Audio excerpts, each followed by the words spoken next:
Chapter का नाम क्या दिया हुआ है? Light, reflection and refraction. ठीक है,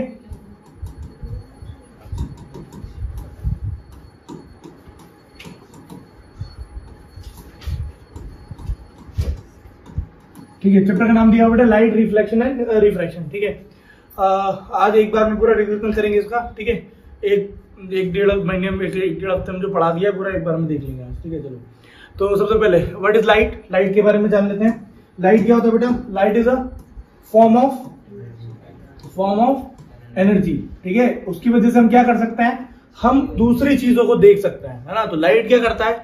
light make us enable to see the objects. जो हमारे अगल बगल चीजें हैं उसे हम देख सकते हैं। अगर लाइट नहीं होगी तो हम किसी भी ऑब्जेक्ट को देख पाएंगे क्या? नहीं देख पाएंगे। डन। चलो, तो लाइट क्या करता है बेटा? Light make us enable to see the object. Light क्या करता है बेटा? Light make us enable to see the objects. Objects को देखने में हेल्प आउट करता है। क्लियर हो गया? डन। चलो, अब लाइट अलग अलग फिनोमेना शो करता है। इस साल जो हमें फिनोमेना पढ़ना है वो रिफ्लेक्शन और रिफ्रैक्शन पढ़ना है। होने को तो diffraction, interference, photo electric effect बहुत कुछ शो करता है। ठीक है, इस साल जो हम लाइट का फिनोमेना पढ़ रहे हैं उसमें लाइट जो है वो किसके फॉर्म में बेटा? वेव के फॉर्म में है। इस साल जो हम फिनोमेना पढ़ेंगे, लाइट के दो नेचर होते हैं। लाइट के कितने नेचर होते हैं बेटा? दो नेचर। इसीलिए कहते हैं light contains a dual nature. Light के पास कैसा नेचर होता है बेटा? डुअल नेचर होता है। ठीक है, पार्टिकल फॉर्म और रेडिएशन फॉर्म दोनों होता है। कैसा फॉर्म होता है बेटा? पार्टिकल और रेडिएशन दोनों फॉर्म होता है भाई के पास। ठीक है, लेकिन इस साल जो हमें पढ़ना है, हमें रेडिएशन के बारे में ही पढ़ना है। Particle form, photo electric effect हम क्लास 11th और क्लास 12th में इसके बारे में केमिस्ट्री और फिजिक्स में रिस्पेक्टिवली पढ़ेंगे। डन। क्लियर हो गया? चलो, तो डुअल नेचर होता है। एक जो लाइट होता है वो पार्टिकल फॉर्म में भी होता है और रेडिएशन फॉर्म में भी होता है। देखो एग्जांपल दे रहा हूं मैं बहुत अच्छा। घर में जो ट्यूबलाइट जलती है, ट्यूबलाइट में से जो लाइट आती है वो रेडिएशन फॉर्म में आती है, पार्टिकल फॉर्म में नहीं आती। कैसे पता? अगर ट्यूबलाइट में से, या जो लाइट है, जो फ्लैश लाइट है, कोई भी लाइट है, अगर उसके अंदर से रेडिएशन निकल रहा होता, उसके अंदर से अगर पार्टिकल निकल रहे होते, अगर वो पार्टिकल फॉर्म में होता तो बहुत सारे पार्टिकल उसमें से निकलते और हमसे टकराते, फिर तो हम बैठ ही नहीं पाते ना वहां पे। और लाइट की स्पीड कितनी होती है? Speed of light in vacuum, speed of light in vacuum कितनी होती है? 3 × 10⁸ मीटर पर सेकेंड। तो सोचो इतनी स्पीड से कोई पार्टिकल आ रहा होता और हमसे टकरा रहा होता तो क्या हम अच्छे से स्टेबली बैठ पाते? नहीं बैठ पाते। क्लियर हो गया? इसीलिए जो लाइट है वो फिलहाल किसके फॉर्म में है? रेडिएशन के फॉर्म में है। लाइट किसके फॉर्म में बेटा? रेडिएशन के फॉर्म में है। डन। क्लियर हो गया? चलो, इसके बाद जो आज पहला फिनोमेना हम पढ़ने वाले हैं दैट इज रिफ्लेक्शन। वो कौन सा फिनोमेना है बेटा? रिफ्लेक्शन ऑफ लाइट है। क्लियर हो गया? अच्छा, रिफ्लेक्शन ऑफ लाइट क्या कहता है? सुनो, रिफ्लेक्शन ऑफ लाइट कहता है कि अगर आपके पास कोई भी पॉलिश सरफेस है, ठीक है, लाइट आती है, उस पॉलिश सरफेस पर टकराती है, टकराने के बाद सेम मीडियम में बाउंस बैक कर जाती है। ठीक है, कोई भी सरफेस अगर आपके पास है, लाइट आएगी, उसमें से टकराएगी, टकराने के बाद सेम मीडियम में बाउंस बैक कर जाएगी। क्लियर हो गया? ये रिफ्लेक्शन होता है। रिफ्लेक्शन दो टाइप के होता है, रेगुलर रिफ्लेक्शन और डिफ्यूज या इर्रेगुलर रिफ्लेक्शन। ठीक है, तो फिलहाल जो हमने एनसीईआरटी में पढ़ा है वो कौन सा रिफ्लेक्शन पढ़ा है? रेगुलर रिफ्लेक्शन पढ़ा है। तो यहाँ जो मैं आपको बता रहा हूँ रिफ्लेक्शन के नाम पे, वो क्या बता रहा हूँ? रेगुलर रिफ्लेक्शन बता रहा हूँ। ठीक, क्लियर हो गया? चलो, तो मेरे पास ये मान लेता हूँ, मेरे पास एक प्लेन सरफेस है और इस प्लेन सरफेस पे मैंने उसको पॉलिश कर दिया है। तो क्या है बेटा? ये प्लेन पॉलिश सरफेस है। कैसा सरफेस है बेटा? ये पॉलिश्ड सरफेस है। पॉलिश्ड सरफेस पे जब भी लाइट आके इंसिडेंट करती है, जैसे मान लो यहाँ पे एक ऑब्जेक्ट है हमारे पास और ये ऑब्जेक्ट नंबर 1 है। ये ऑब्जेक्ट है हमारे पास, ये ऑब्जेक्ट है और इस ऑब्जेक्ट O1 का, ठीक है, लाइट आएगी, इसमें से लाइट आके स्ट्राइक करेगी, लाइट आके यहाँ स्ट्राइक करेगी और स्ट्राइक करने के बाद एक सेकेंड, चलो ठीक है ना। चलो, लाइट यहां से आके स्ट्राइक कर रही है और स्ट्राइक करने के बाद सेम मीडियम में बाउंस बैक कर जाएगी। लाइट यहां से आके टकराएगी यहाँ पे। ठीक है, तो यहां से पहले क्या बनेगा बेटा? नॉर्मल बनेगा। यहां से पहले क्या बनेगा बेटा? एक नॉर्मल बनेगा। ये नॉर्मल है। नॉर्मल क्या होता है? एक ऐसी लाइन जो किसी भी प्लेन से 90 डिग्री बनाए। एक ऐसी लाइन जो किसी भी प्लेन से क्या बनाए? 90 डिग्री बनाए, उसे हम नॉर्मल कहते हैं। क्लियर हो गया? और लाइट यहां से आने के बाद टकरा के सेम मीडियम में बाउंस बैक कर जाती है, मतलब यहां से आएगी और यहां से टकरा के सेम मीडियम में वापस चली जाएगी। क्लियर हो गया? चलो एक सेकंड, सेम मीडियम में बाउंस बैक कर जाएगी। क्लियर हो गया? चलो, तो यहां से जो लाइट आ रही है ये इंसिडेंट रे है, ये इंसिडेंट रे है, ये जो लाइट यहां से जा रही है ये रिफ्लेक्टेड रे है, ये रिफ्लेक्टेड रे है, और ये जो लाइन है ये क्या है? नॉर्मल है।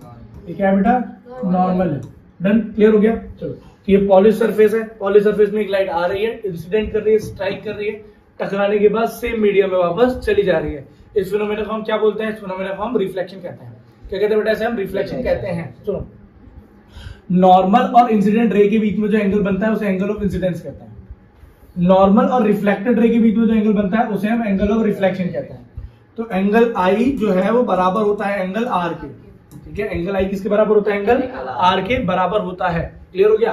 तो यहां पे जो बनने वाला एंगल आई है, मतलब एंगल ऑफ इंसिडेंस जो है वो एंगल ऑफ रिफ्लेक्शन के बराबर है।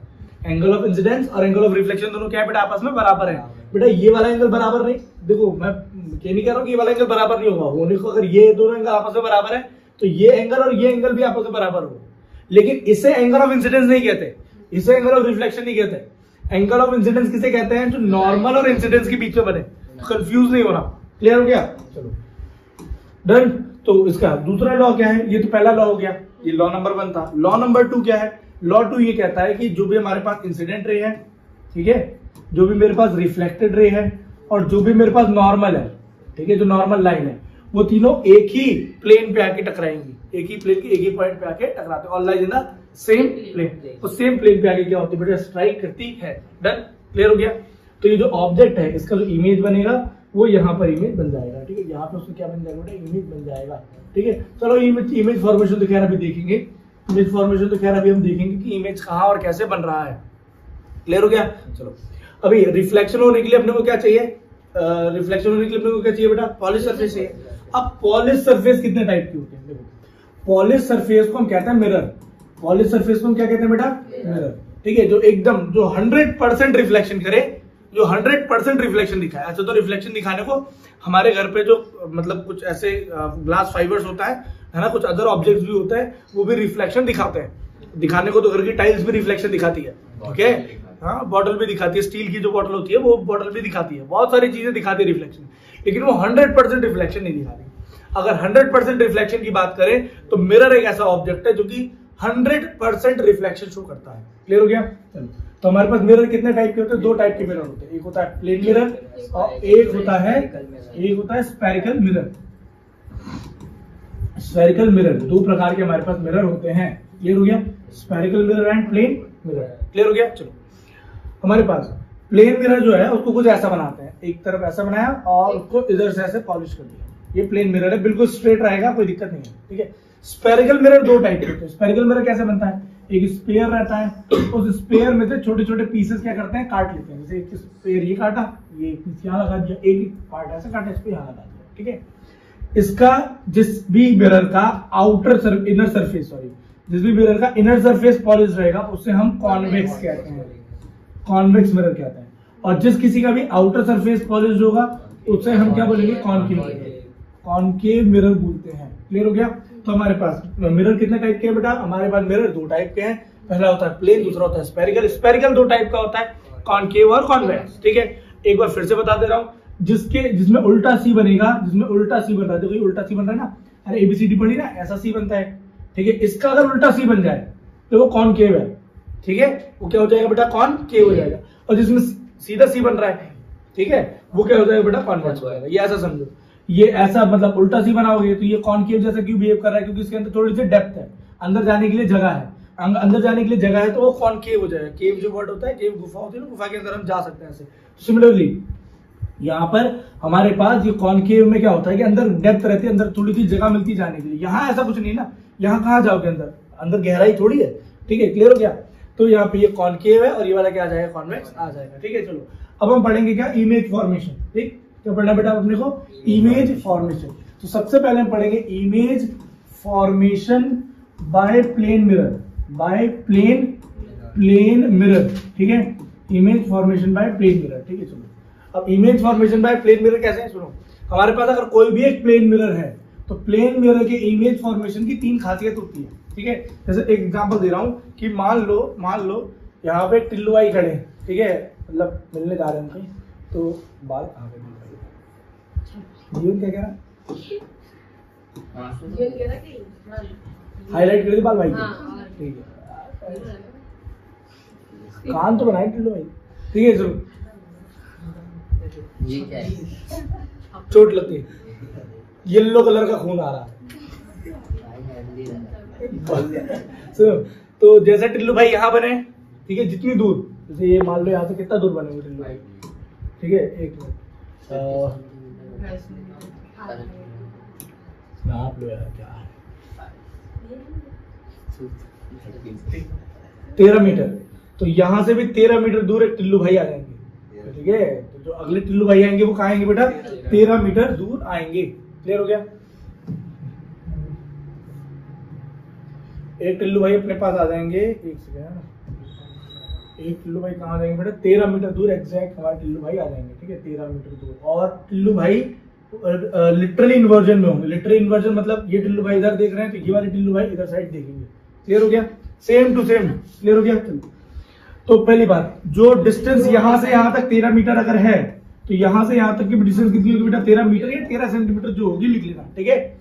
जितने टिल्लू भाई की हाइट यहां है, जैसे टिल्लू भाई की हाइट मान लो यहां से कितनी होगी? 10 सेंटीमीटर मान लेते हैं या 15 सेंटीमीटर मान लेते हैं, तो यहां भी टिल्लू भाई की हाइट 15 सेंटीमीटर ही होगी, इससे कम नहीं होगी। तो height of object height of image बराबर होगा distance of object and distance of image, distance of object and distance of image from the mirror would be equal, बराबर होगी। क्लियर हो गया? Done.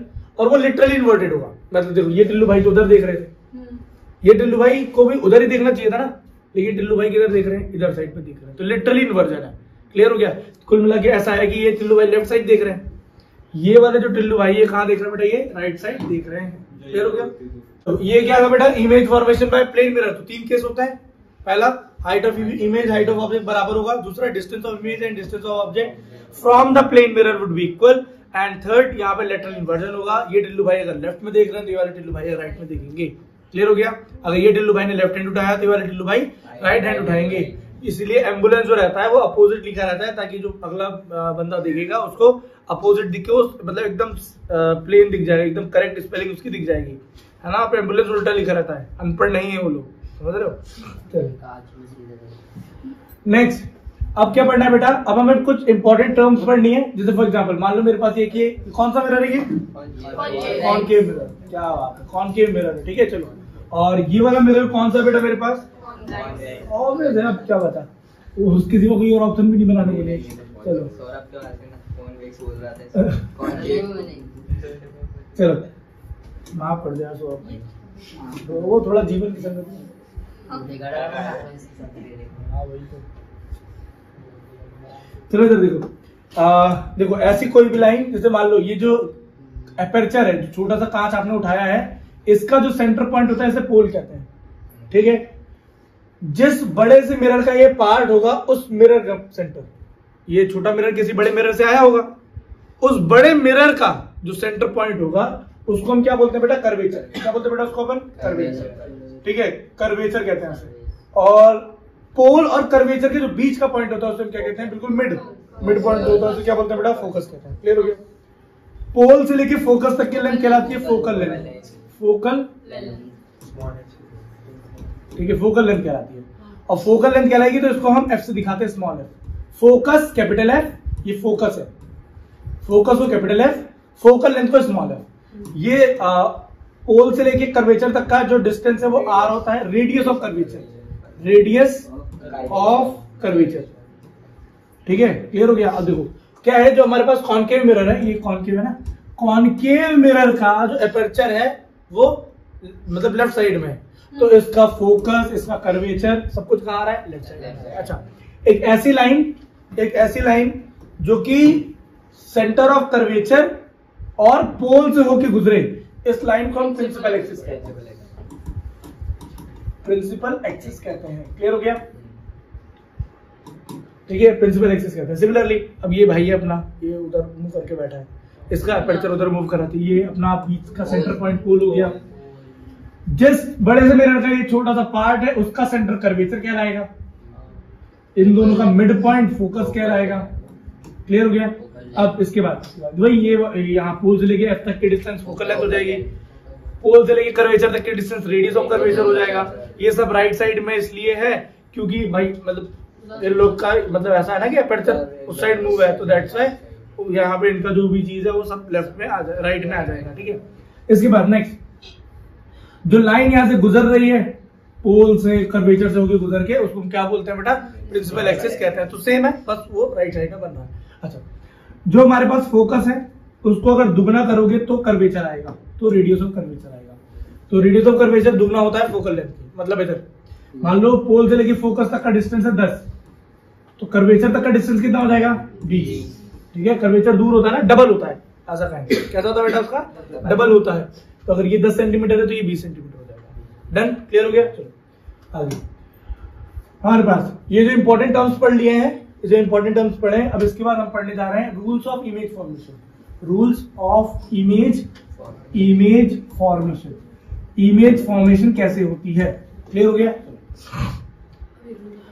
Rules of image formation क्या है, देखो हमारे पास जो कोई भी हमारे पास मिरर है, ठीक है, अगर जैसे मान लो ये कॉनकेव मिरर है, ठीक है, कॉनकेव मिरर है और ये इसका प्रिंसिपल एक्सिस है, ये इसका पोल है, ये इसका फोकस है, ये भाई इसका कर्वेचर है। ठीक है, अगर कोई भी ray parallel to the principal axis आती है, कोई भी रे अगर parallel to the principal axis आती है तो वो कहां से गुजरती है, फोकस से गुजरती है। कोई भी रे अगर parallel to the principal axis आ रही है तो वो कहां से गुजरेगी बेटा, वो फोकस से गुजरेगी। क्लियर हो गया। कोई भी रे अगर ये parallel to the principal axis आ रही है, ये तो ये कहां से गुजरेगी बेटा, फोकस से होकर जाएगी। ये पहला रूल है। If any ray is parallel to the principal axis then after reflection it goes from focus. कहां से पास होता है बेटा, फोकस से ही पास होगा। ये पहला रूल हो गया। अभी पहला रूल है किसके लिए, कॉनकेव के लिए। कॉन्वेक्स के लिए कैसा होगा रूल, ठीक है, कॉन्वेक्स के लिए कैसा होगा रूल, देखिए बेटा ना, कॉन्वेक्स के लिए कैसा होगा, जैसे मान लो हमारे पास कॉन्वेक्स मिरर है और ये हमारे पास यहाँ पे इसका प्रिंसिपल एक्सिस है।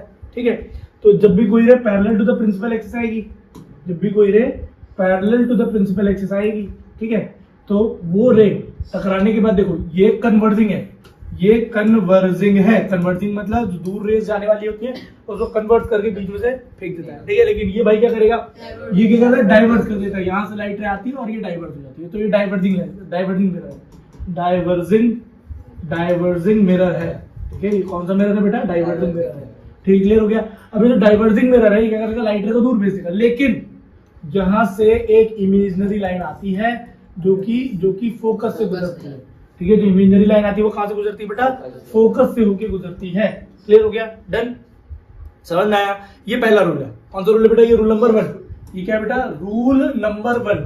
ठीक है, पढ़ लेना, एनसीईआरटी में दिया है, कोई भी रिफ्रेशर पढ़ोगे तो उसमें मिल जाएगा। ठीक है, चलो सेकंड पॉइंट क्या है, सेकंड पॉइंट ये है कि मान लो मेरे पास अगर कोई एक कॉनकेव मिरर है और इस कॉनकेव मिरर से अगर मेरे पास यहाँ पर फोकस बन रहा है, इस कॉनकेव मिरर का ये अगर कर्वेचर बन रहा है, अगर कोई भी रे फोकस से होकर गुजरती है, अगर कोई भी रे कहां से होकर गुजरती है बेटा, फोकस से होकर गुजरती है, फोकस से होकर गुजरती है, तो रिफ्लेक्शन होने के बाद जो रे है वो parallel to the principal axis हो जाती है। कैसी हो जाती है बेटा, वो parallel to the principal axis हो जाती है। क्लियर हो गया, बात है समझ में। तो जब भी कोई रे फोकस से होकर गुजरेगी कुछ देर आफ्टर द रिफ्लेक्शन, वो रे क्या हो जाएगी, parallel to the principal axis. ये पैरेलल नहीं है,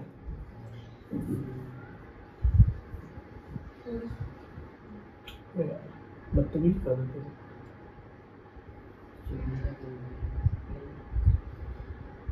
ऐसे देखो। चलो ठीक है, ओके, तुम लोग तो समझ गए ना। चलो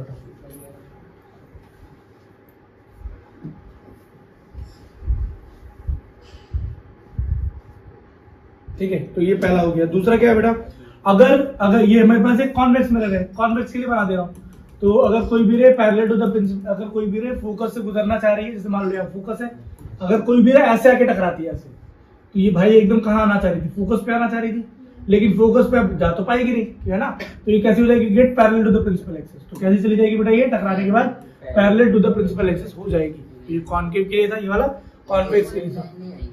इमेजिनरी लाइन तब देखो मैं बता रहा हूँ, इमेजिनरी लाइन जाएगी ऐसे, ठीक है, बिल्कुल ऐसे निकल जाएगी इमेजिनरी लाइन। ठीक है, सामने है, तो जहां पर दो रिफ्लेक्टेड रेज मिलता है वहां पे इमेज बनता है ना। तो यहाँ पर रिफ्लेक्टेड रेज मिल थोड़ी ना, फिलहाल थोड़ी इमेज बनेगा। ये तो रूल पढ़ रहे हो खाली, ठीक है। जब यहाँ पे कोई रे मिल जाएगी तब अपन देखेंगे। क्लियर हो गया? चलो नेक्स्ट, थर्ड रूल क्या है बेटा, अगर कोई भी रे कर्वेचर से होकर गुजरता है, अगर कोई भी रे कर्वेचर से होकर गुजरता है, जैसे मान लो ये हमारे पास पोल है, ये हमारे पास यहाँ पर फोकस है और ये कर्वेचर है।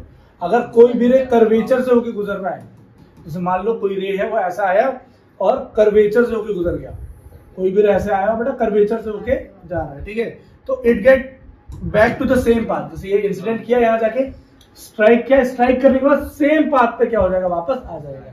तो आफ्टर द रिफ्लेक्शन के बाद वो सेम पाथ पे बैक कर जाता है। क्लियर हो गया? चलो, तो अगर कोई भी रे फोकस से गुजर रहा है तो इंसिडेंट अगर कर रहा है आफ्टर स्ट्राइकिंग, उस सेम पाथ पे क्या हो जाएगा बेटा, फॉलो बैक कर जाएगा। क्लियर हो गया? चलो,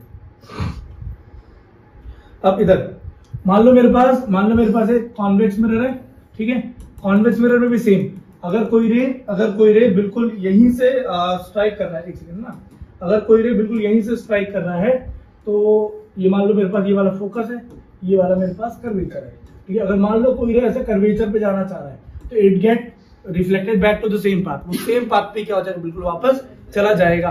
क्लियर हो गया? बातें समझ में? चलो, चौथा रूल क्या है, रूल नंबर 4। अब रूल नंबर 4 में क्या है, जैसे मान लो एक कॉन्केव मिरर है, ठीक है, और ये मेरे पास पोल है। अगर कोई भी रे, ये तो ऑब्वियसली बहुत सिंपल है, ये अगर कोई भी रे पोल पे आके टकराता है, अगर कोई भी रे कहां पे आके टकराता है बेटा, पोल पे आके टकराता है, और मान लो अगर ये एंगल बना रहा है 30 डिग्री का, तो ये इंसिडेंट रे यहाँ पे आके टकराया, तो आफ्टर रिफ्लेक्शन ये यहाँ से क्या हो जाएगा, वापस हो जाएगा और सेम एंगल पे वापस जाएगा, 30 डिग्री पे ही वापस जाएगा। तो यहाँ पे देखने के लिए मिलता है कि वैसे हर केस में यही होगा कि एंगल ऑफ इंसिडेंस और एंगल ऑफ रिफ्लेक्शन क्या हो जाएगा, बराबर हो जाएगा। लेकिन अगर वो पोल पे आके टकराएगा तो जितने एंगल से वो आया है स्ट्राइक करके उतने एंगल से क्या हो जाएगा बेटा, वापस चला जाएगा। और यहाँ पर सेम इसके साथ भी यही होगा कि मेरे पास एक कॉन्वेक्स मिरर है, कोई भी ये पोल है, अगर कोई भी रे पोल से आके टकराती है तो reflected into the same medium with the same angle. अगर 30 से आ रही है तो 30 से ही टकरा के वापस हो जाएगी, तो एंगल दोनों के हो जाएंगे बेटा, दोनों के बराबर हो जाएंगे। क्लियर हो गया? बात है समझ में? अब क्या पढ़ना बेटा, अब हम पढ़ेंगे image formation bye concave lens, ठीक है। Image formation bye concave lens, ठीक है यार, कॉन्केव मिरर, ठीक है। चलो,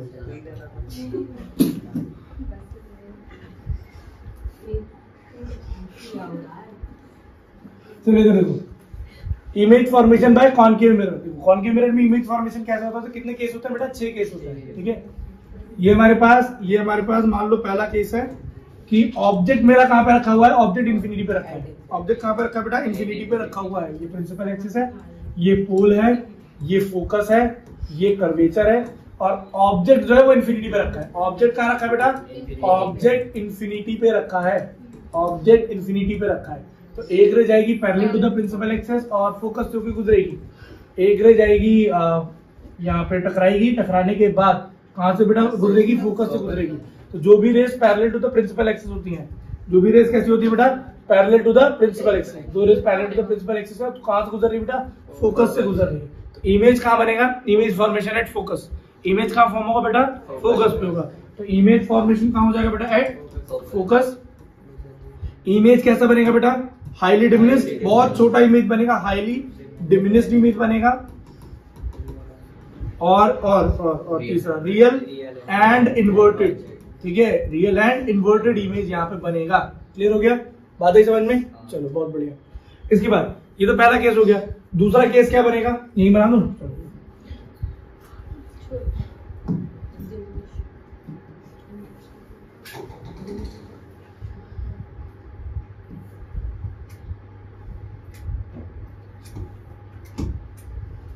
चलो सेकंड केस क्या है बेटा हमारे पास, देखो अगर यही ऑब्जेक्ट में कहां पे रखूं, बियॉन्ड कर्वेचर। अगर यही ऑब्जेक्ट में कहां रख दूं बेटा, बियॉन्ड कर्वेचर। तो जैसे मान लो ये फोकस है, ये अगर कर्वेचर है तो बियॉन्ड कर्वेचर, मान लो ऑब्जेक्ट यहाँ रखा है, तो एक रह जाएगा parallel to the principal axis और कर्वेचर फोकस से गुजरेगा।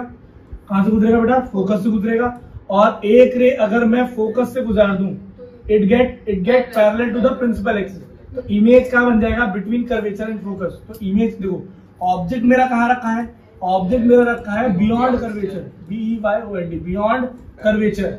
इमेज कहाँ बन रहा है, इमेज मेरा बन रहा है between focus and curvature. Clear हो गया।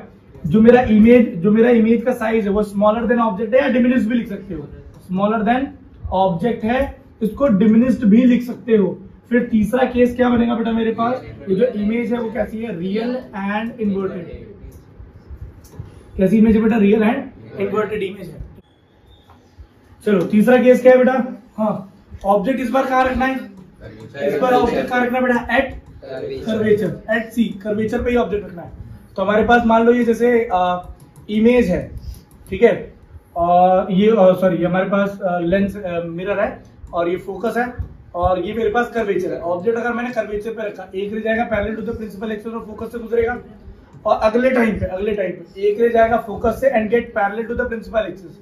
तो इमेज फॉर्मेशन होगा वो कहाँ पे होगा, जैसे ऑब्जेक्ट मान लो AB, तो इमेज क्या बनेगा, A' B'। तो सेम इमेज का बन रहा है बेटा एट कर्वेचर, कर्वेचर पर ही इमेज बन जा रहा है, एट कर्वेचर। इमेज भी कहाँ बनेगा बेटा, एट कर्वेचर पर ही इमेज क्या हो जाएगा, बन जाएगा।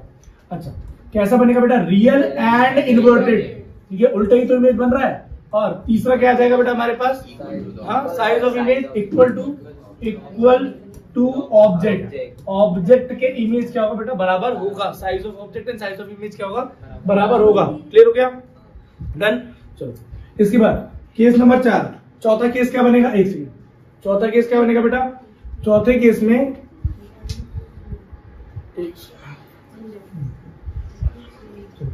चौथा केस कैसे बनेगा, सुनो,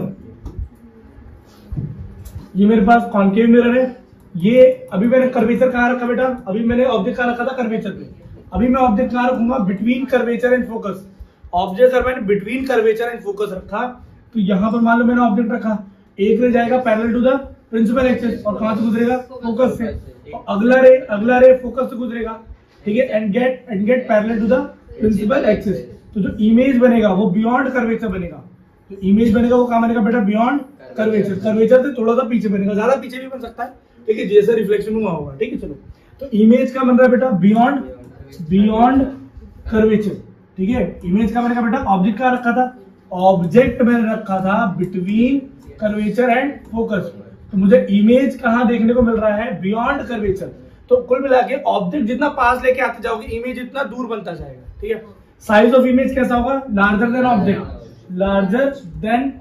ऑब्जेक्ट, ऑब्जेक्ट से बड़ा इमेज बन जाएगा। तीसरा केस क्या बनेगा, जो इमेज है वो तो हर बार रियल एंड इन्वर्टेड बन रहा है, ठीक है। हर बार कैसे बन रहा है बेटा, रियल एंड इन्वर्टेड बन रहा है। डन, क्लियर हो गया। चलो एक सेकंड,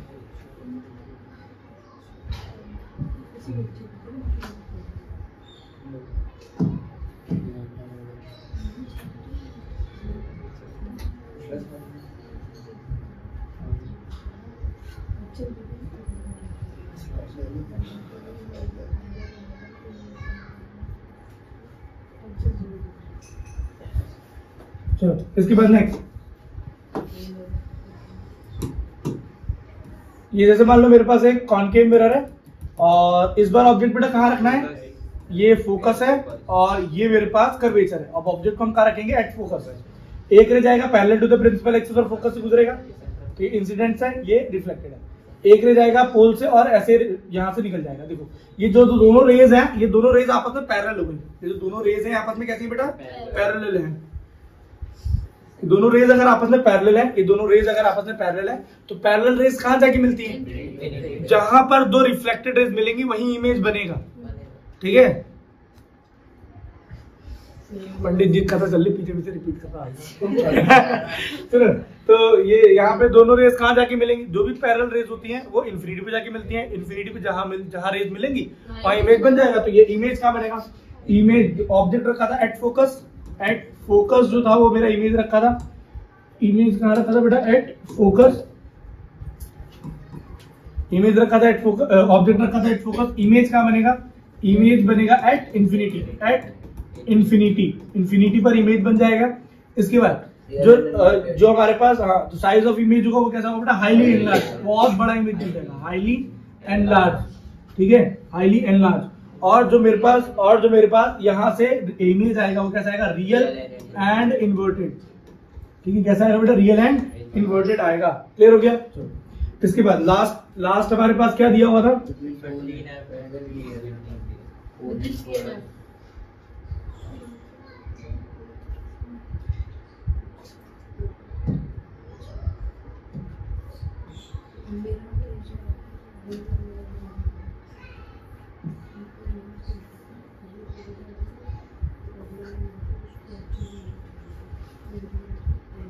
चलो नेक्स्ट, आखिरी में क्या दिया है बेटा, ऑब्जेक्ट अब कहां रखना पड़ेगा हमको, अब ऑब्जेक्ट हमें रखना पड़ेगा, ये फोकस है, ये कर्वेचर है और ये पोल है।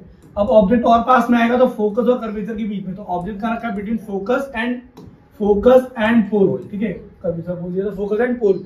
एक रे जाएगा parallel to the principal axis, और कहां से गुजरेगा, फोकस से, और एक रे कहां से जाएगा बेटा, पोल से, और यहां से गुजर जाएगा जितने एंगल से वो आया है। देखो ये दोनों रेज आपस में पैरेलल नहीं, देखो ये दोनों रेज आपस में पैरेलल थी, पैरेलल मतलब देखो ये वाली रेज दोनों आपस में पैरेलल थी ना। ठीक है, बहुत ज्यादा ऐसा एकदम मिल नहीं रही थी आपस में, ये दूर दूर जा रही है, ये दूर दूर जा रही है। तो क्या होगा, देखो यहाँ तो ये मिलेंगी नहीं, अरे बैक पे तो मिलेंगे नहीं क्योंकि दूर जा रही है। तो ये जब ये रेज दूर जाएंगे तो ये रेज कहाँ मिलेगी, बिहाइंड द मिरर। कहाँ मिलेगा बेटा, ये आपको ऑब्जेक्ट, ये जो दोनों रेज है कहाँ मिल जाएगी बेटा, बिहाइंड द मिरर। इमेज कहाँ बन रहा है, इमेज बन रहा है बिहाइंड मिरर, मिरर के पीछे बनेगा। जो इमेज रहेगा वो कैसा रहेगा, virtual and erect, virtual and erect. ठीक है, इसके बाद जो हमारा साइज ऑफ इमेज होगा वो एनलार्ज होगा। ठीक है, साइज ऑफ इमेज कैसा होगा बेटा, एनलार्ज होगा। डन। चलो ये हमारे पास किसका आ गया बेटा, इमेज फॉर्मेशन बाय कॉनकेव आ गया। ठीक है, तो कॉनकेव में कितने केस बनते हैं, 6 केसेस बनते हैं। ठीक, क्लियर हो गया। चलो इसके बाद हमारे पास इमेज फॉर्मेशन बाय कॉन्वेक्स। ठीक है, कॉन्वेक्स से कैसे इमेज बनता है, इमेज फॉर्मेशन बाय कॉन्वेक्स है ना, फ्रॉम कॉन्वेक्स। ठीक है, तो कॉन्वेक्स मिरर कैसा दिखता है, कुछ ऐसा। ठीक है, इसमें 2 ही केस बनने, कितने केस बनने बेटा, 2 केस। तो केस नंबर 1, ऑब्जेक्ट कहां रखना है, एट इन्फिनिटी। ठीक है, एट इन्फिनिटी ऑब्जेक्ट मुझे रख देना है। इन्फिनिटी पे अगर ऑब्जेक्ट रखूंगा तो देखो एक रे, देखो इसका तो फोकस और कर्वेचर सब इस साइड ही है। ऑब्जेक्ट अगर मैंने इन्फिनिटी पे रखा तो एक रे आई parallel to the principal axis, और टकराने के बाद ये यहां से वापस चली जाएगी। ठीक है, तो जो दोनों रेज हैं, ये जो दोनों इमेजनरी रेज है वो कहां पर से आके गुजर रही है बेटा, फोकस से आके गुजर रही है। तो इमेज कहां बन जाएगा, इमेज बनेगा एट फोकस। इमेज कहां बनेगा बेटा, एट फोकस। दूसरा जो हमारे पास इमेज बनेगा वो कैसे बनेगा बेटा, वर्चुअल। ठीक है, बस एक ही है कि इरेक्ट बनता है। इरेक्ट मतलब सीधा इमेज अपने को देखने के लिए मिलता है। ठीक है, और इमेज जो बनेगा वो कैसा बनेगा, बहुत ज्यादा छोटा बनेगा। तो हाईली डिमिनिश्ड, ऐसा ये चल रहा है, हाईली डिमिनिश्ड इमेज हमको देखने के लिए मिलता है। ये केस नंबर 1 है। नहीं मर रहा कीड़ा, जा भाई जा। हाँ उसी से कह रहा हूँ, हाँ तो समझ गया ना। तो घर पे फोन लगा पूछता हूँ। चलो केस नंबर 2, केस नंबर 1 बेटा, केस नंबर 2 क्या आएगा, सुनो। केस नंबर 2 क्या आएगा वो समझो। हमारे पास एक कॉन्वेक्स मिरर है, और कॉन्वेक्स मिरर में एक बार तो ऑब्जेक्ट हम कहाँ रखते हैं, एट इन्फिनिटी। दूसरी बार कहाँ रखना होता है, बिटवीन इन्फिनिटी एंड पोल। वो इन्फिनिटी और पोल के बीच में हमें रखना होता है ऑब्जेक्ट। ठीक है, तो अब हम क्या करेंगे, सुनो। हमारे पास जो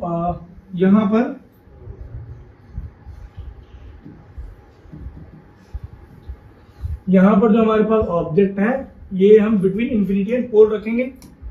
और जैसे ऑब्जेक्ट को हम बिटवीन इन्फिनिटी और पोल रखेंगे तो हमारे पास एक रे आएगा parallel to the principal axis और रिफ्लेक्टेड बैक हो जाएगा, और एक रे जाएगा कहां से बेटा, ये ऐसे फोकस से गुजरने की कोशिश करेगा। ठीक है, या कर्वेचर से गुजर देता है, कर्वेचर से गुजरने की कोशिश करेगा। देखो ये हमारे पास ये पोल है, ये फोकस है, और ये वाला जो पॉइंट है, ये वाला जो ये फोकस है, और ये मेरे पास कर्वेचर है। तो एक रे जब यहां से फोकस से गुजर रहा है तो ये इसका इमेजनरी रे ये फोकस तक आएगा, और एक रे जो मेरा ये कर्वेचर तक आना है, ये इमेजनरी रे कर्वेचर से ऐसे गुजर जाएगा। तो इमेज फॉर्मेशन कहां होगा बेटा, इमेज फॉर्मेशन होगा pole and focus, between pole and image formation आ जाएगा बिटवीन पोल एंड फोकस। तो इमेज यहाँ बनेगा, इमेज यहाँ बन जाएगा। क्लियर हो गया? इमेज कहाँ बनेगा? Between pole and focus. Image बन जाएगा बेटा बिटवीन पोल एंड फोकस। अब यहाँ से जो इमेज बनने वाली है वो कैसे बनेगी? वर्चुअल एंड इरेक्ट, क्योंकि लेफ्ट साइड में बन रही है, सीधी इमेज बन रही है। देखो जब पीछे बन जाए तो उसको बोलेंगे वर्चुअल एंड इरेक्ट। ठीक है, इसके बाद नेक्स्ट जो इमेज का साइज है वो क्या होगा बेटा? स्मॉलर देन ऑब्जेक्ट, या डिमिनिश भी लिख सकते हैं, स्मॉलर देन ऑब्जेक्ट। तो यहाँ पे जो ऑब्जेक्ट का इमेज बन रहा है वो कैसा बनेगा? डिमिनिश बनेगा या छोटा बनेगा ऑब्जेक्ट से। क्लियर हो गया? डन। नेक्स्ट, इसके बाद यूजेस कहाँ आते हैं? कॉनकेव मिरर का यूज कहाँ आता है? देखो कॉनकेव मिरर बेसिकली हमारा यूज होता है टॉर्च में। ठीक है, कहाँ पे यूज होता है बेटा? टॉर्च में। देखो टॉर्च में होता क्या, बेसिकली एक बल्ब लगा रहता है ऐसे बीच में, और अगल बगल में टॉर्च कुछ ऐसा होता है। ठीक है, ये सामने ऐसे मिरर लगा रहता है और ये कुछ ऐसा रहता है टॉर्च। तो यहाँ सुनो, यहाँ से जो लाइट रे निकलती है, यहाँ से जो भी लाइट रे निकलती है वो इस पे जाके टकराती है, मिरर पे जाके टकराती है। और मिरर क्या करता है बेटा? ये कन्वर्जिंग मिरर होता है। कॉनकेव मिरर कैसा होता है बेटा? कन्वर्जिंग मिरर होता है। तो क्या करता है? लाइट को एक जगह पे स्ट्राइक करवा देता है। जो लाइट इधर उधर जाने वाली होती है उसको एक जगह पे क्या कर देता है बेटा? स्ट्राइक कर देता है। ठीक है, क्लियर हो गया?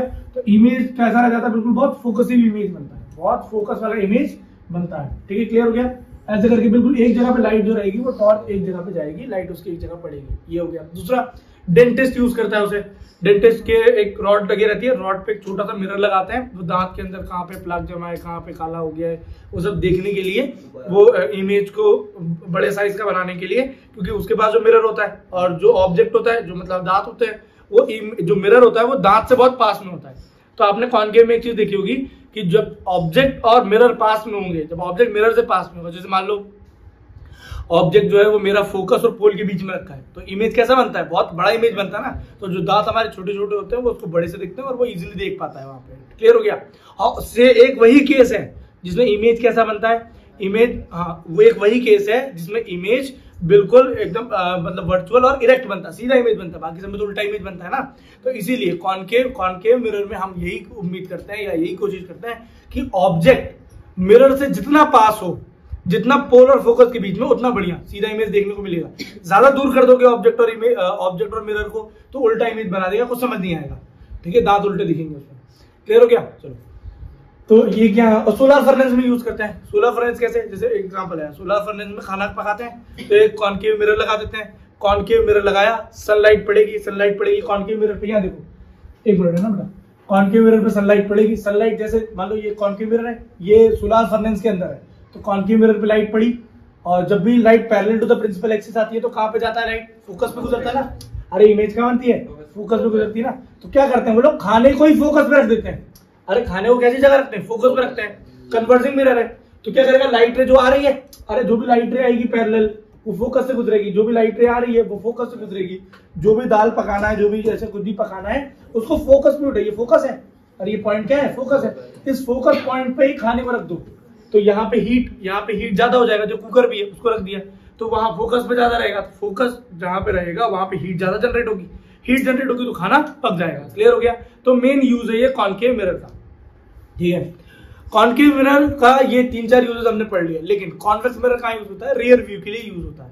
जो बड़े मतलब जो कांच के ऐसे बगल में लगता है ना गाड़ी के, व्हीकल के रियर व्यू के लिए, उसमें जो बड़े ऑब्जेक्ट्स होते हैं, जो बड़ा सा ट्रक आ रहा है पीछे, है ना, उनका जो छोटा छोटा इमेज है वो हमारे कांच में बना देता है, ताकि हमें पता चल जाए कि पीछे कोई ट्रक आ रहा है और अकॉर्डिंगली हम गाड़ी को चला लें अपनी। क्लियर हो गया? समझ में आया? तो उसमें जितना बड़ा ऑब्जेक्ट दिखता है उससे बहुत छोटा उसका इमेज कांच के अंदर बनता है, और वो ऑब्जेक्ट हमसे बहुत ज्यादा दूर नहीं होता। हमें लगता है कि वो ऑब्जेक्ट दूर है, लेकिन मुझे ऑब्जेक्ट ज्यादा दूर नहीं है, उस मिरर पे लिखा भी रहता है। क्लियर हो गया? कि जो भी ऑब्जेक्ट आपको यहाँ दिख रहा है, आपको लग रहा है वो दूर है, लेकिन वो उतना दूर नहीं जितना आपको लग रहा है, जितना आपको अपीयर हो रहा है। ठीक है, जितना आपको ऐसे प्रतीत हो रहा है। समझ में आया? चलो, तो ये इनके कुछ यूजेस हो गए। क्लियर हो गया? चलो, अब यहाँ पर हमें 2 टॉपिक और पढ़ने थे। एक है हमारे पास मैग्निफिकेशन। मैग्निफिकेशन क्या होता है? देखो, मैग्निफिकेशन मतलब होता है कि जो आपके पास ऑब्जेक्ट है, जो भी आपके पास ऑब्जेक्ट है, उसकी हाइट को आपने कितना गुना बढ़ाया है, कितना गुना कम कर दिया, उसको हम कहते हैं मैग्निफिकेशन। ठीक है, उसको हम क्या कहते हैं बेटा, मैग्निफिकेशन। मैग्निफिकेशन को किससे दिखाते हैं, एम से। मैग्निफिकेशन को किससे दिखाते हैं बेटा, एम से दिखाते हैं। What is magnification? Magnification is height of image by height of object. कि इमेज रेशियो होता है किसका, हाइट ऑफ इमेज और हाइट ऑफ ऑब्जेक्ट का। तो magnification is simply a ratio of height of image by height of object. Clear हो गया? Done. चलो अब ये जो मैग्निफिकेशन है इसको मान लो अगर हमारे पास हाइट ऑफ इमेज या हाइट ऑफ ऑब्जेक्ट ना दी हो तो हम कैसे निकालेंगे इसको? हम निकालेंगे मैग्निफिकेशन को हम ऑब्टेन करेंगे distance of image by distance of object. और सामने क्या आ जाता है बेटा, सामने एक माइनस का साइन आ जाता है। ठीक है, सामने क्या आ जाता है बेटा, एक माइनस का साइन आ जाता है। ठीक है, क्लियर हो गया? तो ये हमारे पास फॉर्मूला आ गया मैग्निफिकेशन का। तो magnification is height of image by height of object और magnification is minus v by u. Clear हो जाएगा? क्या आ गया बेटा हमारे पास, minus v by u. Done. इसके बाद एक फॉर्मूला होता है जिसको हम कहते हैं लेंस फॉर्मूला। एक फॉर्मूला आता है बेटा जिसको हम कहते हैं, हाँ मिरर फॉर्मूला। मैग्निफिकेशन और मिरर पढ़ा तो इसके बाद क्या रहेगा बेटा हमारे पास, मिरर फॉर्मूला आ जाएगा। ठीक है, मिरर फॉर्मूला क्या होता है? Mirror formula is 1/f is equal to 1/v plus 1/u। तो ये हमारे पास क्या है बेटा, मिरर फॉर्मूला है। ठीक है, इसको हम क्या बोलते हैं, मिरर फॉर्मूला कहते हैं। इस साल इसका डेरिवेशन नहीं है। ठीक है, ये फॉर्मूला कैसे आया, ये इस साल इसका डेरिवेशन नहीं है। ठीक है, तो ये हमारे पास फॉर्मूला आ गया। मिरर फॉर्मूला में बीच में प्लस आता है, मैग्निफिकेशन में यहाँ नेगेटिव आ जाता है। ये पहले भी बताया है मैंने। ठीक है, अगर यहाँ पर मिरर फॉर्मूले में पॉजिटिव आएगा तो उसका मैग्निफिकेशन नेगेटिव हो जाएगा। क्लियर हो गया? डन। चलो इसके बाद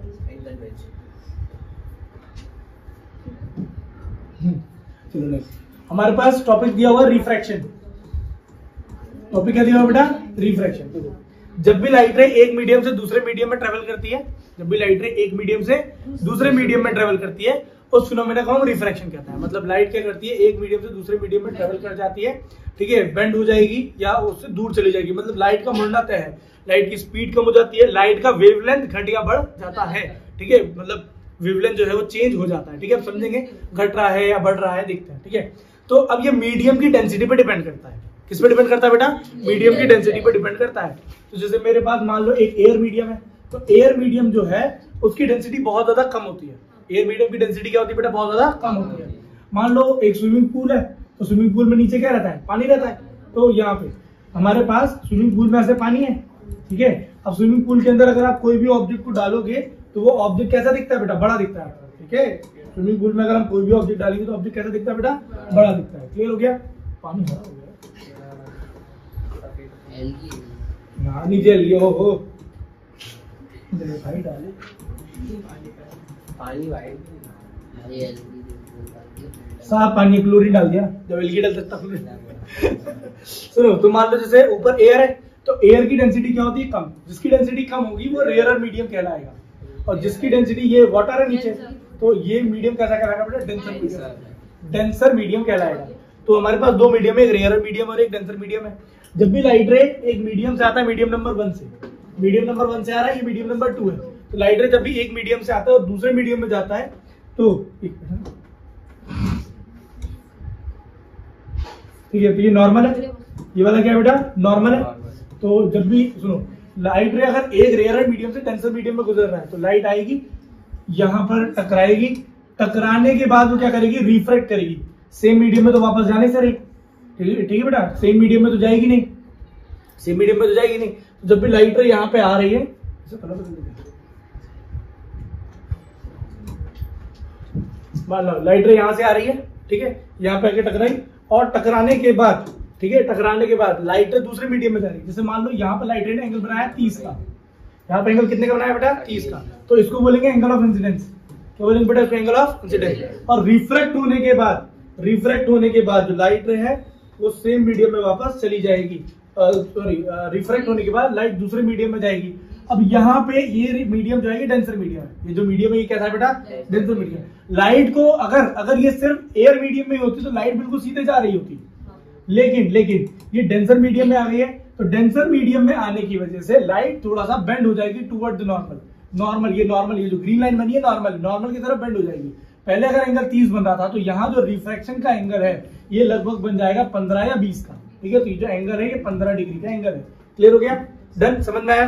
तो जब भी लाइट रे एक मीडियम से दूसरे मीडियम में ट्रेवल करती है, जब भी लाइट रे एक मीडियम से दूसरे मीडियम में ट्रेवल करती है तो वो थोड़ी सी बेंड हो जाती है। अगर रेयरर से डेंसर में आ रही है, अगर रेयर मतलब जहाँ की डेंसिटी कम हो, और ज्यादा डेंसिटी वाले में आएगी तो इंसिडेंस का एंगल ज्यादा होगा, यहाँ का एंगल क्या हो जाएगा, कम हो जाएगा। इसको बोलते हैं light ray bends toward the normal, bend toward normal, normal के टुवर्ड क्या हो जाती है बेटा, वो बेंड हो जाती है। क्लियर हो गया। अगर वही लाइट रे किसी भी डेंसर मीडियम से, ठीक है, मान लो ऊपर कोई ग्लास रखा हुआ है, मान लो कोई ग्लास रखा हुआ है, कांच है, तो कांच की डेंसिटी क्या हो जाती है बेटा, ज्यादा हो जाती है, ठीक है, कांच की डेंसिटी क्या हो जाती है बेटा, ज्यादा। तो लाइट रे मान लो डेंसर मीडियम से आ रहा है, लाइट रे मान लो कैसे आ रहा है बेटा, डेंसर मीडियम से आ रहा है, ठीक है, तो एक मिनट एंगल ज्यादा हो गया, ये नॉर्मल है। मान लो लाइट रे इतने एंगल से आ रहा है, ये वाला एंगल है लाइट का, ठीक है, मान लो 30 डिग्री के एंगल से आ रहा है लाइट, और जैसे वो लाइट यहाँ पे आके स्ट्राइक करेगा, स्ट्राइक करने के बाद लाइट रे क्या हो जाएगा, bend away from the normal, normal से दूर चला जाएगा, क्योंकि ये किस मीडियम में आ रहा है बेटा, एयर मीडियम में आ रहा है। तो ग्लास डेंसर मीडियम है, ठीक है, और ये रेयरर मीडियम है। देखो ये कंपैरेटिव फिनोमेना होता है, कंपैरेटिव मतलब कंपैरिजन में, इसके ऊपर ज्यादा डेंसर मीडियम रख दिया तो ऊपर वाला डेंसर कहलाएगा, ये रेयरर कहलाएगा। कंपैरेटिव फिनोमेना होता है, ठीक है, कंपैरिजन में किसी की हाइट बड़ी है या छोटी किससे पता करेंगे, सामने कौन खड़ा है उससे डिपेंड करता है ना। अब सौरभ भाई खड़ा हो जाता है, मान लो छोटा कोई 2 साल का बच्चा, तो सौरभ भाई लंबा ही है, ऐसा है ना, फिर तो उसके हिसाब से तो सौरभ भाई की हाइट ज्यादा है। लेकिन अगर सौरभ भाई खड़े और सामने अगर कोई और खड़ा हो जाए, प्रियांशु खड़ा हो जाए, तो सौरभ भाई की हाइट कम है। तो ये रेयरर और डेंसर, हाइट का बड़ा होना छोटा होना कंपैरेटिव कंपैरिजन है। कैसा है बेटा ये, कमर क्यों बोल रहा था, कमर क्यों बोला, अरे तुम गंदी गंदी बातें करा लो, ठीक है। सुनो, तो ये बेटा यहाँ पे ये इंसिडेंस एंगल है, ये रिफ्लेक्टेड एंगल है, तो यहाँ रिफ्लेक्टेड एंगल 60 डिग्री का बन रहा होगा सर, ठीक है, हो सकता है 60 डिग्री का बन रहा हो। तो एंगल ऑफ इंसिडेंस और एंगल ऑफ रिफ्रैक्शन में हमेशा आपको अंतर मिलेगा, कभी भी सेम नहीं मिलेगा, डेंसिटी पर डिपेंड करता है। अगर डेंसर मीडियम में जाएगा तो ये bend away from the normal, क्या जाएगा बेटा, ये bend away from the normal, normal से ये दूर चला जाएगा। क्लियर हो गया, आगे समझ में, चलो बहुत बढ़िया, डन, आगे बढ़े। चलो सिमिलरली एक इसी फिनोमेना में हमारे पास एक फिनोमेना आता है जिसको हम कहते हैं refractive index. Refractive index, refractive index क्या होता है बेटा, सुनो, जब भी लाइट रे, ठीक है, एक मीडियम से दूसरे मीडियम में ट्रेवल करती है तो लाइट की जो फ्रीक्वेंसी रहती है वो चेंज रहती है, सेम रहती है, लेकिन उसकी इंटेंसिटी या उसका जो वेवलेंथ है वो क्या हो जाता है बेटा, चेंज हो जाता है, उसकी स्पीड चेंज हो जाती है। जैसे मान लो लाइट रे एक एयर मीडियम से ग्लास मीडियम में जा रही है, ठीक है, लाइट रे एक एयर मीडियम से ग्लास मीडियम में जा रही है, ये ग्लास मीडियम है, इसमें जा रही है, एयर से ग्लास में अगर जा रही है, तो यहाँ पे जो इंसिडेंट, यहाँ पे जो रिफ्रैक्टेड एंगल है मेरे पास वो बन जाएगा 15 का। अब वो तो ठीक है, लेकिन स्पीड भी क्या हो जाती है बेटा, कम हो जाती है, स्पीड भी क्या हो जाती है बेटा, कम हो जाती है, ठीक है, स्पीड कम हो जा रही है। अब इस फिनोमेना को हम कहते हैं, इस फिनोमेना को हम कहते हैं रिफ्रैक्टिव इंडेक्स, न्यू से दिखाते हैं, किसे दिखाते हैं बेटा, न्यू से दिखाते हैं। तो रिफ्रैक्टिव इंडेक्स का फॉर्मूला क्या आ जाएगा, speed of light in vacuum और एयर,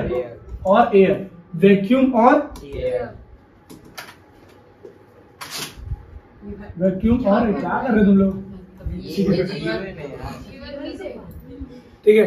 चलो, speed of light in vacuum और एयर इन कंपैरिजन विद, आप किस मीडियम में उसको डाल रहे हो, फिलहाल हमने किस में डाला, speed of light in any medium है, मीडियम नंबर 2 जो भी लिखना वो लिख सकते हो, ठीक है, लाइट इन मीडियम नंबर 2 या मीडियम में या एनी मीडियम लिखना, एनी मीडियम। क्लियर हो गया, तो ये न्यू होता है। क्लियर हो गया। Speed of light in vacuum और एयर कितना होता है, ये होता है 3 × 10⁸ कितना होता है हमेशा, 3 × 10⁸ मीटर पर सेकेंड। और जो स्पीड ऑफ लाइट अगर किसी दूसरे मीडियम में जाएगा तो वो भी कुछ ना कुछ होगा, जैसे मान लेते ग्लास में जा रहा है तो ग्लास में स्पीड ऑफ लाइट कितनी होती है, 2 × 10⁸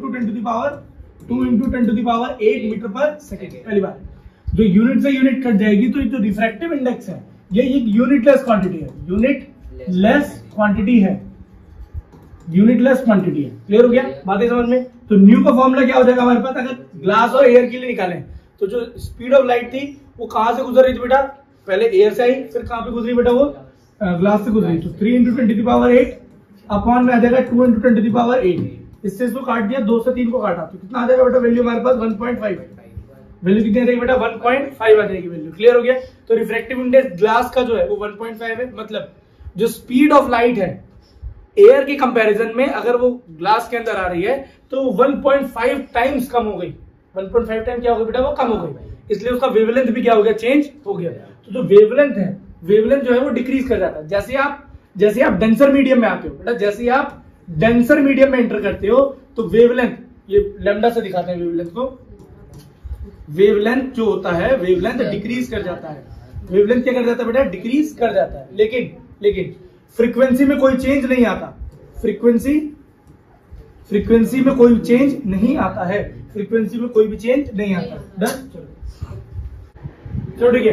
तो यहाँ पे एक टॉपिक रखा था कि रूल ऑफ रिफ्रैक्शन, ठीक है, लॉज ऑफ रिफ्लेक्शन। रिफ्रैक्शन की लॉज क्या होते हैं? तो पहला जो हमारे पास न्यू होगा वो साइन आई अपॉन में साइन आर के बराबर होगा। किसके बराबर होगा बेटा, साइन आई अपॉन में साइन आर के बराबर होगा। मतलब मेरे पास जितना भी एंगल ऑफ इंसिडेंस है और जितना भी एंगल ऑफ रिफ्रैक्शन है, इसका जो रेशियो होगा वो हमेशा क्या रहेगा बेटा, कांस्टेंट रहेगा। ठीक है, जितना एंगल ऑफ इंसिडेंस साइन का बन रहा है और अपॉन में जितना angle of refraction of sine का बन रहा है वो उसका वैल्यू हमेशा क्या रहेगा, कांस्टेंट रहेगा। ठीक है, रूल नंबर 1 है। दूसरा रूल तो वही है कि रिफ्रैक्टेड रे, इंसिडेंट रे और normal all lies in the same plane, एक ही प्लेन पे सब कुछ लाई करता है। ठीक, क्लियर हो गया। जैसे रिफ्रैक्टिव इंडेक्स कांस्टेंट होता है ना, जैसे मान लो एक ग्लास है, इसका रिफ्रैक्टिव इंडेक्स है 1.2, तो जीवन भर के लिए 1.2 ही रहेगा, लाइफ लॉन्ग ये 1.2 ही रहेगा, कांस्टेंट है। कांस्टेंट मतलब जो चीज बदले ना। ठीक है, ये एक्सपेरिमेंट कब करेंगे, ये खत्म। चलो बस कुछ देर और फिर खत्म। चलो अभी चला गया, ये टेबल बीच में जाएगा, फिर करेंगे इसको। ये बीच में जाएगा, हाँ खड़े ही रहना। चलो बेटा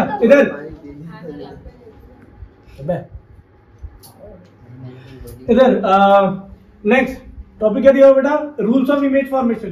ठीक है, रूल्स ऑफ इमेज फॉर्मेशन।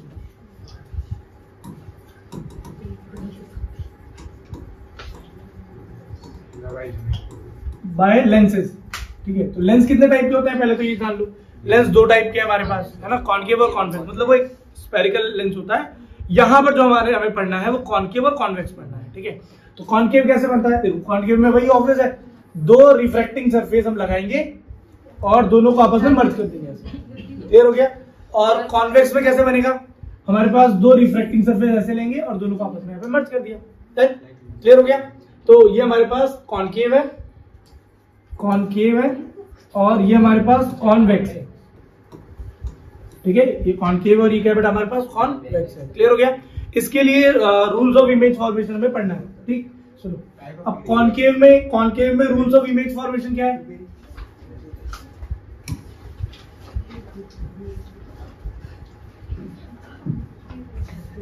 चलो rules of image formation by lenses. तो पहले किसके, कॉनकेव और कॉन्वेक्स दोनों के लिए पढ़ना है। तो रूल नंबर 1, जब भी कोई ray parallel to the principal axis आएगी, सुनो, तो इसमें पॉइंट्स क्या होते हैं, जैसे ऑप्टिकल सेंटर है।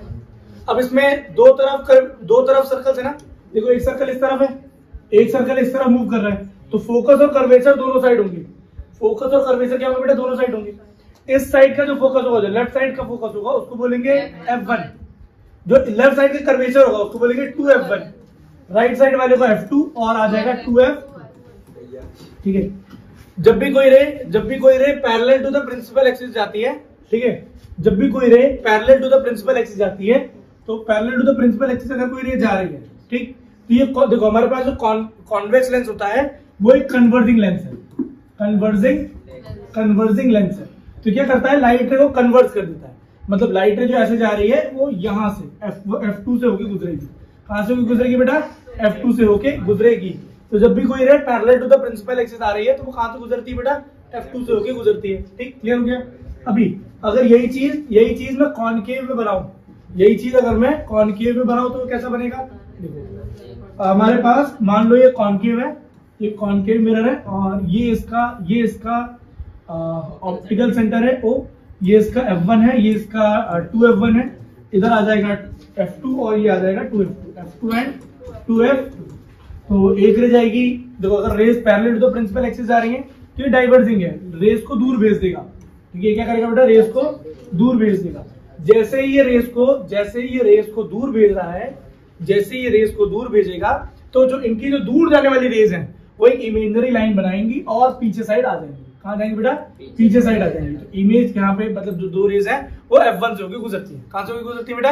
F1 से। तो इसमें F2 से गुजर रही है, इसमें F1 से गुजर रही है। पहला बेसिक लॉजिक है जो अलग है दोनों में, ठीक है।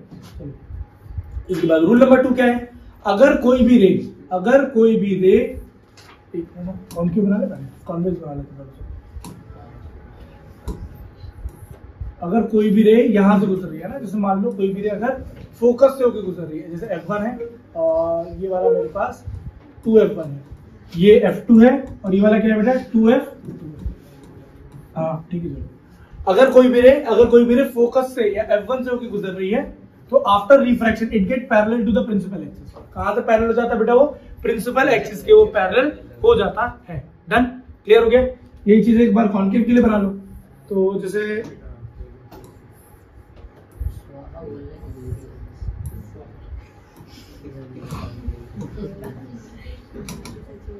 ये F1 आ गया, ये 2F1 आ गया, ये F2 है यहाँ पे और ये वाला कितना आ जाएगा बेटा? 2F2। सुनो, अगर कोई भी रे कहां से गुजर रही है बेटा? सिमिलरली अगर कोई भी रे फोकस से गुजर रही है, होकर गुजर रही है, it get parallel to the principal axis. Similarly ये भी क्या करेगा? जैसे F1 से गई तो ये क्या कर देगा बेटा? उसको पैरेलल कर देगा। क्लियर हो गया? बात है समझ में? चलो इसके बाद थर्ड लॉ क्या है? अगर कोई भी रे ऑप्टिकल सेंटर से जाती है, तो उसी पाथ पे कंप्लीट करती है, ठीक है। बिल्कुल उसी पाथ पे उसी एंगल से वो कंप्लीट करती है। क्लियर हो गया? तो ऑप्टिकल सेंटर से जा रही है, जैसे ऑप्टिकल सेंटर है, ये F1 आ गया, ये 2F1, ये आ गया F2, ये आ गया 2F2। तो अगर कोई भी ऑप्टिकल सेंटर से गुजर रही है तो उसी सेम पाथ को फॉलो करते हुए आगे निकल जाएगी। क्लियर हो गया? चलो इसके बाद यही सेम चीज अगर मेरे पास मान लो यहाँ ऑप्टिकल सेंटर है, ये कॉन्केव वाले से गुजरूंगा तो वो भी सेम केस ही बनेगा, ठीक है।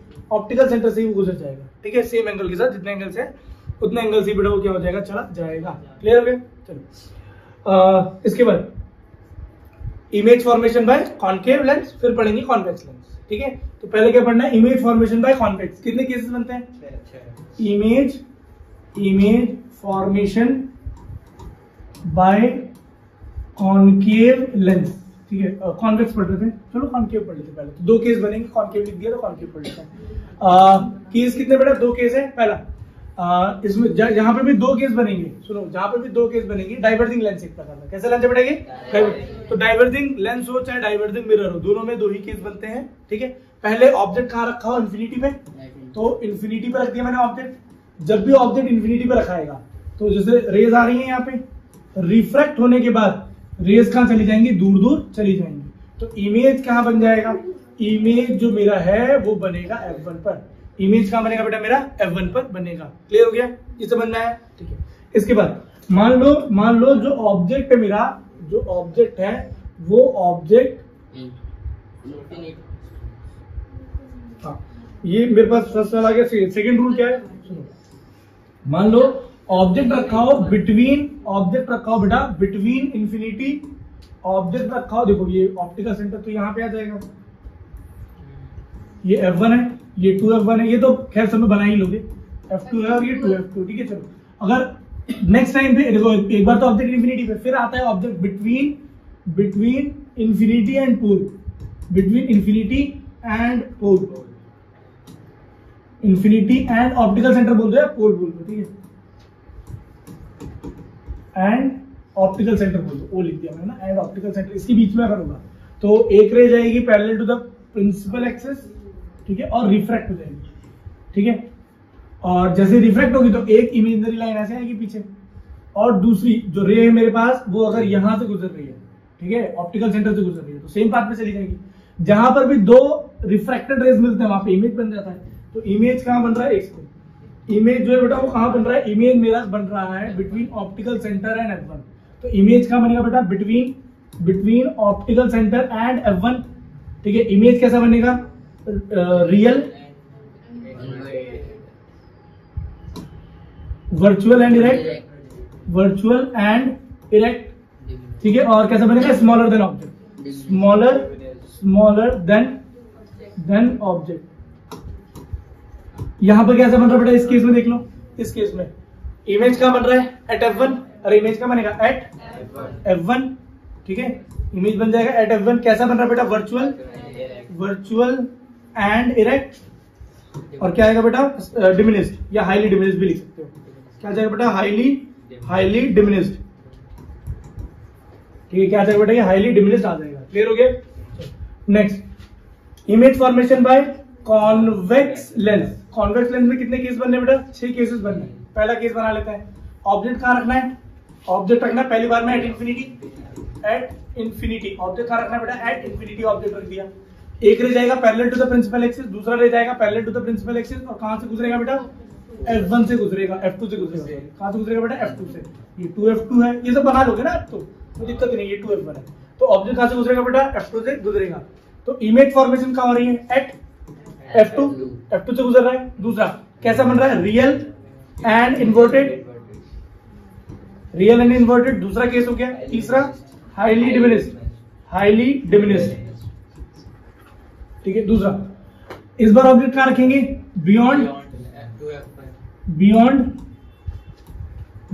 2F1। तो एक रह जाएगा parallel to the principal axis. देखो जैसे ये F1 है, ये 2F1 है, ऑब्जेक्ट मैंने यहां रखा हुआ है। एक रह जाएगा parallel to the principal axis, और कहां से गुजरेगा बेटा? F2 से, ठीक है। और मेरे पास देखो, सुनो एक बात समझ है ना, ये मेरे पास 2F2 है, ठीक है। तो जो ऑब्जेक्ट है, ये देखो ऑब्जेक्ट से जो रे जाएगी एक ऑप्टिकल सेंटर से गुजरेगी, तो ये यहां मिल रहा है बिटवीन F2 एंड 2F2। तो इमेज कहां बनता है? बिटवीन F2 एंड 2F2, ठीक है। F2 एंड 2F2 किस बात की लड़ाई कर तुम लोग? अरे बोलो।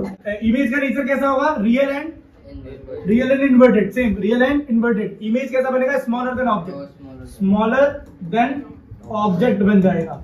क्लियर हो गया? चलो इसके बाद थर्ड केस कैसा बनता है? थर्ड केस कैसा बनेगा बेटा? इस बार ऑब्जेक्ट को कहां रखना है? Eight 2F1। ऑब्जेक्ट कहां रखेंगे बेटा? इस बार 2F1। तो इस बार ऑब्जेक्ट को हम रख देंगे 2F1। एक रह जाएगा parallel to the principal axis, और कहां से गुजरेगा बेटा? F2 से गुजरेगा। डन? क्लियर हो गया? और अगला रे कहां से गुजर रहा है? ऑप्टिकल सेंटर से। तो इमेज फॉर्मेशन कहां से हो जाएगा? इमेज फॉर्मेशन मेरा हो रहा है F2। भी थोड़ा सा रख देता है। तो कहां बन रहा है बेटा? Eight 2F2। अगली बार जो इमेज, हाँ ठीक है, चलो जो अगली बार बेटा इधर सेम रियल एंड इन्वर्टेड, और यहाँ पे जो ऑब्जेक्ट का साइज होगा वो इमेज के बराबर होगा। तो क्या आएगा बेटा? Equal to object. जो इमेज का साइज होगा वो इक्वल टू ऑब्जेक्ट होगा। क्लियर हो गया? इसके बाद नेक्स्ट,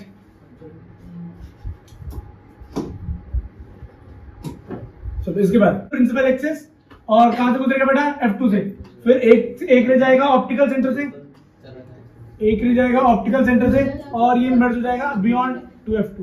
तो इमेज का बन रहा है बेटा? बियॉन्ड 2F2, ठीक है। इधर इसके बाद सेम वही रियल एंड इन्वर्टेड, और यहां पर जो इमेज का साइज है वो लार्जर देन ऑब्जेक्ट से बड़ा साइज होगा उसका। डन? क्लियर हो गया? चलो इसके बाद नेक्स्ट केस क्या बनेगा बेटा? अब ऑब्जेक्ट को कहां रखना बेटा? ऑब्जेक्ट को कहां रखना बेटा अपने को? 2F1। ये वाला आएगा F1, ये वाला आएगा 2F1, ये वाला आएगा F2, और ये वाला आ जाएगा 2F2। तो एक रह जाएगी parallel to the principal axis, और कहां से गुजरेगी? F2 से। एक रह जाएगा ऑप्टिकल सेंटर से। दोनों रेज आपस में पैरेलल है। देखो दोनों रेज कैसे हैं आपस में? पैरेलल। तो जो पैरेलल रेज होती है वो कहां मिलती है? इंफिनिटी पे। तो इमेज कहां बनेगा बेटा? इमेज बनेगा एट इंफिनिटी। इमेज बन जाएगा एट इंफिनिटी पे इमेज बन रहा है। तो रियल एंड इन्वर्टेड वो तो हर बार चाहिए। इमेज क्या बन रहा है बेटा? रियल एंड इन्वर्टेड, हर बार वही हो रहा है। आखिरी में इमेज कैसा बनेगा? Highly and large. तो जैसे जैसे आप लेंस ऑब्जेक्ट के पास में जाएगा वैसे वैसे इमेज क्या बनेगा बेटा? डबल ट्रिपल ऐसे करके बनता जाएगा ना। लास्ट टॉपिक, लास्ट वाला इधर हमारे पास मान लो ये ऑब्जेक्ट यहाँ पे इस बार कहां पे रखना बेटा? Between F1 and optical centre. तो एक ले जाएगा parallel to the principal axis, कहां से गुजरेगा बेटा? F2 से। डन? कहां से गुजरेगा बेटा? F2 से। और F2 से गुजरने के बाद एक ले जाएगी ऑप्टिकल सेंटर से, देखो ये रेज ना आपस में यहाँ दूर हो रहे हैं लास्ट में, तो same side to the object, जिस साइड ऑब्जेक्ट है उधर ही साइड क्या बना लेंगे बेटा, ये इमेज बना लेंगे, ठीक है। तो यहाँ पे जो इमेज बनेगा वो कैसा बनेगा, वर्चुअल एंड इरेक्ट। इमेज कैसा बनेगा, same side to the object, और लास्ट हमारे पास ये इमेज कैसा बनेगा हमारे पास, हाईली एनलार्ज इमेज बनेगा, ठीक है। तो मैग्नीफाइंग लेंस जो होता है या जो सिंपल माइक्रोस्कोप होता है उसमें कौन सा केस लगता है, ये आखिरी वाला केस लगता है। सिंपल माइक्रोस्कोप में जब भी आप किसी छोटे से ऑब्जेक्ट को देखते हो जिसकी बड़ी इमेज बन जाती है, उसमें ये आखिरी वाला केस ही लगता है कि जो ऑब्जेक्ट रहता है उसको हम कहाँ रखते हैं, between F1 and optical centre. हम ऐसा लेंस को ऐसा प्लेस करते हैं सिंपल माइक्रोस्कोप में कि जो हमारे पास इमेज बने, जो ऑब्जेक्ट है वो F1 और ऑप्टिकल सेंटर के बीच में आ जाए। तो इमेज कैसा बनेगा, एक तो वर्चुअल और इरेक्ट बनेगा, मतलब सीधा इमेज बनेगा, और हाईली एनलार्ज इमेज बनेगा ताकि हम इमेज को देख सके। क्लियर हो गया। फोकस पे इमेज कभी भी नहीं रखना चाहते अपन। क्यों नहीं रखना चाहते, क्योंकि इमेज इन्फिनिटी भी बन जाएगा, कुछ दिखेगा ही नहीं। क्लियर हो गया। चलो 2 टॉपिक और है, खत्म। उसके बाद नेक्स्ट क्या दिया बेटा, मैग्निफिकेशन। मैग्निफिकेशन क्या होता है, it is height of image by height of object. इसी को हम क्या कहते हैं, magnification is equal to distance of image by distance of object. एक आता है हमारे पास क्या, ये मैग्निफिकेशन है। एक आता है क्या बेटा हमारे पास, mirror formula, lens formula. Lens formula क्या होता है, 1/f is equal to 1/v minus 1/u। ये इससे पहले भी बताया है कि यहाँ पे अगर नेगेटिव है तो भाई यहाँ क्या आता है, पॉजिटिव आ जाता है, ठीक है। तो लेंस फॉर्मूले में नेगेटिव बीच में आता है और यहाँ पे क्या आ जाएगा, पॉजिटिव आ जाएगा। क्लियर हो गया, डन। आखिरी टॉपिक क्या है बेटा हमारे पास, पावर ऑफ लेंस। आखिरी टॉपिक क्या है बेटा हमारे पास, power of lens. Power of lens, power of lens क्या है, सुनो। Power of lens is inversely proportional या रेसिप्रोकल ऑफ फोकल लेंथ। तो जिस किसी भी लेंस का फोकल लेंथ अगर बड़ा है तो उसका पावर कम होगा, जिस किसी भी लेंस का फोकल लेंथ छोटा होगा उसका पावर ज्यादा होगा। क्लियर हो गया। जिस किसी भी लेंस का फोकस पास में है वो ज्यादा पावरफुल लेंस है, उसका पावर ज्यादा है। यूनिट क्या आती है, यूनिट लिख सकते हैं 1/मीटर, और क्या लिख सकते हैं, और क्या लिख सकते हैं बेटा, मीटर इनवर्स, और क्या लिख सकते हैं इसको हम, डायप्टर। क्या लिख सकते हैं बेटा इसको हम, डायप्टर लिख सकते हैं। कॉनकेव लेंस का हमारे पास, सुनो एक मिनट, कॉनकेव लेंस का जो हमारे पास मैग्निफिकेशन आता है वो कैसा आता है, पॉजिटिव है कि नेगेटिव। कॉनकेव लेंस का मैग्निफिकेशन कह रहा हूं, सॉरी, कॉनकेव लेंस का पावर पॉजिटिव आता है कि नेगेटिव, नेगेटिव आता है, क्योंकि इमेज पूरा लेफ्ट साइड में बनता है। इमेज पूरा कहाँ बनता है, लेफ्ट साइड में। तो कॉनकेव लेंस का जो पावर आता है वो कैसा आता है, नेगेटिव। कॉनकेव का नेगेटिव आता है, कॉन्वेक्स का कैसा आता है, कॉन्वेक्स का पॉजिटिव आता है। कॉन्वेक्स से कैसा आता है, पॉजिटिव, क्योंकि हर एक केस में 5 केस है ना, स्टार्टिंग से लेके 5 केस, पांचों केस में इमेज का बनता है राइट साइड में, फोकस कैसा लेंगे, पॉजिटिव। कॉनकेव में इमेज लेफ्ट साइड में बनता है, इसलिए उसका मतलब जो फोकस लेते हैं वो नेगेटिव लेते हैं। फोकस नेगेटिव होगा तो पावर भी क्या हो जाएगा, नेगेटिव हो जाएगा। क्लियर हो गया, डन। चलो अब एक्सपेरिमेंट करिए।